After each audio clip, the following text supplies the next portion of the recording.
14th of March, NUS have called a National Student Walkout to force the government to come clean on their education reforms. Why is it important for London Met students to take action? If we look at London Met, like a sneak preview of what's really going on in the wider education sector, the wider HE sector, we can see what the effects of having a market introduced into a university really does. Last year we saw our courses rationalised. A lot of courses that were deleted were financially viable, had good student demand, retention and highly satisfied students. Many of them courses were actually cut. Also, we've had cuts to our student support. Our disability and dyslexia service was cut right back, to the extent that now there was a 12-week waiting list for somebody to get an appointment. Bearing in mind that the semester is only 13 weeks long, highly problematic.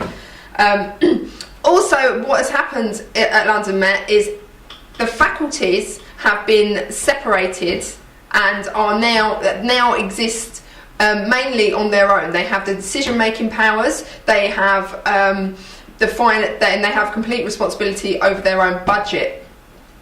Now, what this means is, if we look at what happened with Hale, because Hale, the humanities department, had issues with budget, the whole faculty failed.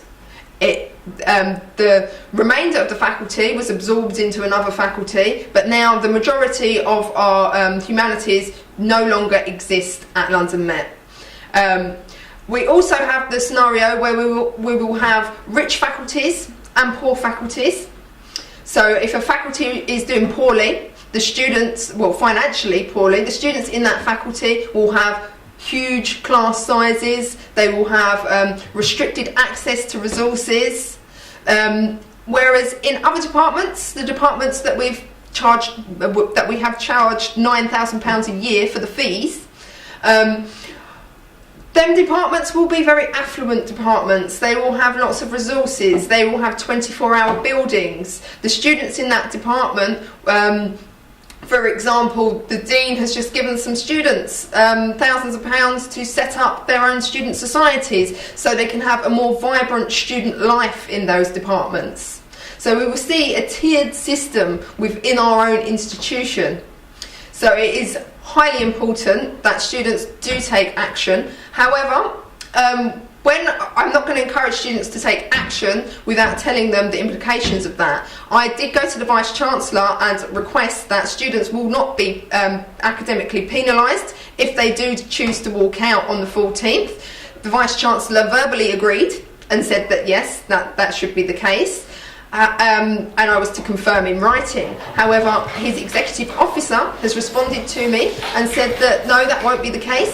Some students have got assessments on them days, and they will not be, any student that walks out could be penalised for it. That's basically what they've said. So if you are going to walk out, please bear that in mind. Also, your attendance is part of the criteria that that makes the decision of whether or not you get a bursary.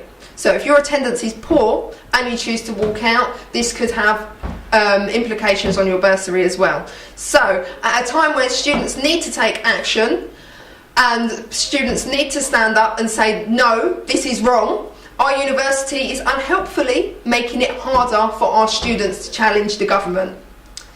So I will be walking out. What I'm going to say is students who aren't in class on those days or do not have assessments, then I would encourage you to walk out. And what we're going to do is on the day before, on the Tuesday at lunchtime, outside Central House, we're having a banner making session. That's Central House at City Campus, Old Gate. And on the Wednesday, we're all going to meet outside Central House at lunchtime again, and then go down to the University of London Union and join the other universities on their demonstration.